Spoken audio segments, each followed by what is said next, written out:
Hello guys, and happy to see you on my channel again. Today I want to go through the new keyboard from MelGeek, and by the way, this is their 10th anniversary. Congratulations guys. So today I want to speak about this MADE68 with magnetic switch. Package already pretty interesting, right? With all this coding stuff. I don't know what does it mean in regards to this keyboard, but let's check what we have inside the box, right? USB-A, USB-C cable. We have a set of additional keycaps. We have a keycap puller and the keyboard itself, right? Pretty interesting design from a first look, and obviously a quick guide. So first of all, we can see that this is a compact version, right? We don't have F row. If it's important for you, just make sure you notice this. We do have the arrow key, so it's good, for example, for hell divers too, right? And in general, it's a pretty non-standard keyboard, right? I have some connection to, I don't know, maybe Lego. I don't know why. Maybe because of these patterns on the backside. And by the way, on the backside, we don't have anything else without, like, only the message play for fun, not to win. From the left and right side, we don't have anything, and on the back side, we don't have anything except USB-C port, and that's all, right? Okay, let's check what we have as a keycaps and key switches. Okay, so one of the nuances of this keyboard that you can use 3 different magnetic switches, right? It's pretty rare today, and in general we have a lot of different magnetic switches on the market. So what is important this time is that today I have green Hornet magnetic switch, right, with 30 plus minus 10 GF, but also you can use magnetic jade switch, and I can test this later because I have them. And also you can use some magnetic white switch without brand, because jade one is Gatron and this one is Kyle, right? So I will show you closer, but in general we have a little bit wider spring. We have pretty standard housing. We have RGB diffuser, which is great, and we have a stem, right? And I don't think it's pre-looped. Maybe I am wrong, but no, we have some lubricant inside, so maybe it's a little bit pre-looped, right? So this is a switch. From the keycap point of view, I can see that this is a double shot ABS plastic, standard quality, nothing special, just good standard keycaps. We have 68 keys. If you're wondering how many do you need if you want to switch to something else, right? And this is an ANSI layout. From the keyboard point of view, from the structure point of view, I can see a switch pad, and also I can see that we have a south-facing RGB. And I'm just wondering what these left and right panels are. So I propose we open them and check what is inside. Okay, so if we remove left and right panel, I assume we get access to this violet panel, right? So let's finish disassembling. So these two sides panels, they are metal. Maybe you can find some other side panels on a MelGeek site. Maybe they're selling any accessories or unique parts, I don't know. But you can change them. And so basically, what was the point? And now we get access to this rear panel. Again, maybe you can order something else instead of this violet one. I didn't check. So structure of this keyboard is pretty interesting. I'm not gonna disassemble it now. If you want me to do so, please leave a comment in the comment section down below.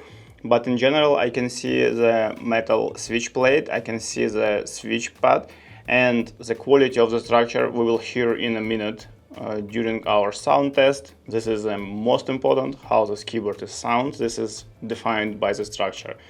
Main selling point of this keyboard is rapid trigger and magnet switches. So we are gonna go to my workstation, connect this and do the testing of the software and of the rapid trigger, or rather actuation point feature test, right?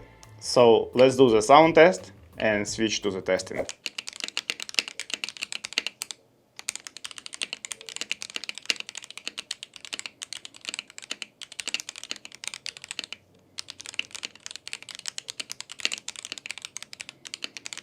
Testing of the driver, what is coming together with this keyboard. So you need to download the driver from official website of MelGeek, it's obvious. Then you have several sections. You have a key code, lighting, super key, rapid trigger and settings. Key code, as I understand, you can assign different keys for different levels because it's a compact layout, so you will need them to have access to all possible keys what you may need, right?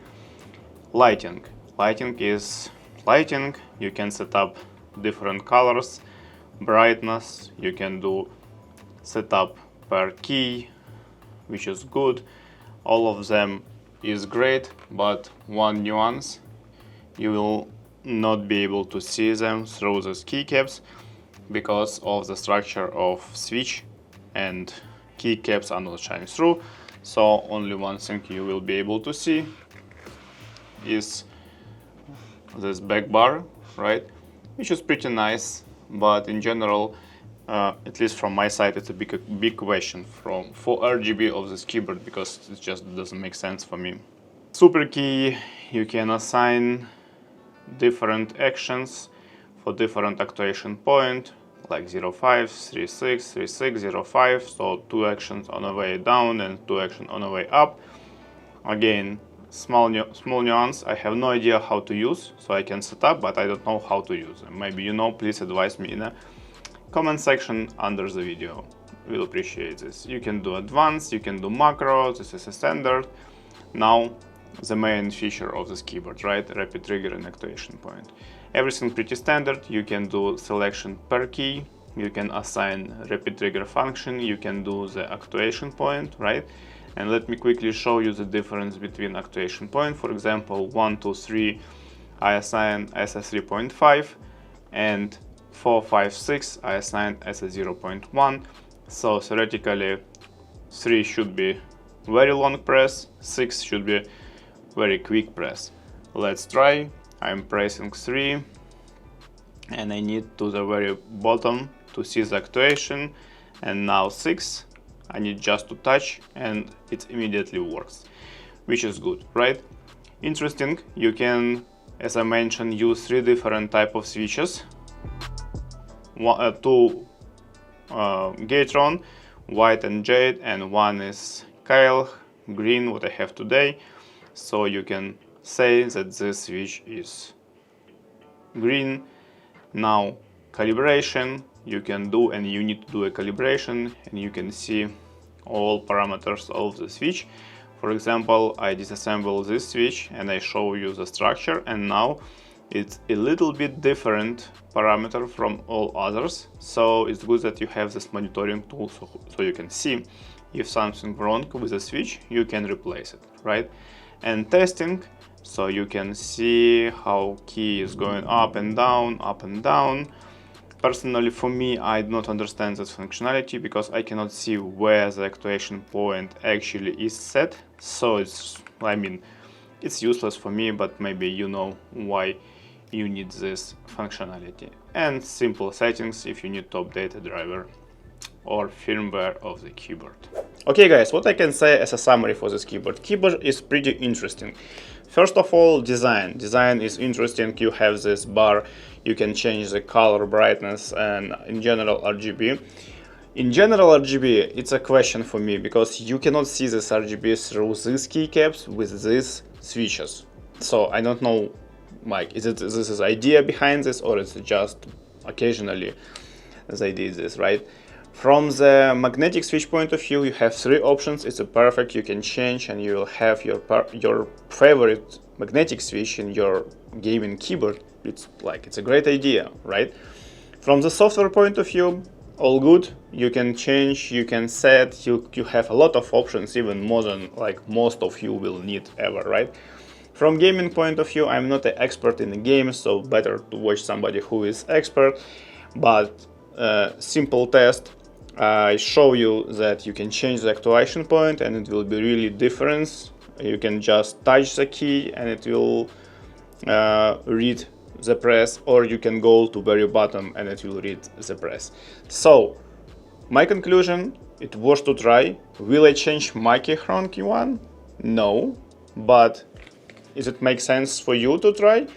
Yes, it's a pretty unique keyboard. Okay guys, please do not forget to press the like button if you like this video, join a membership of this channel to support me, and if you're looking for other mechanical keyboards to check, just check the video on my channel. See you next time.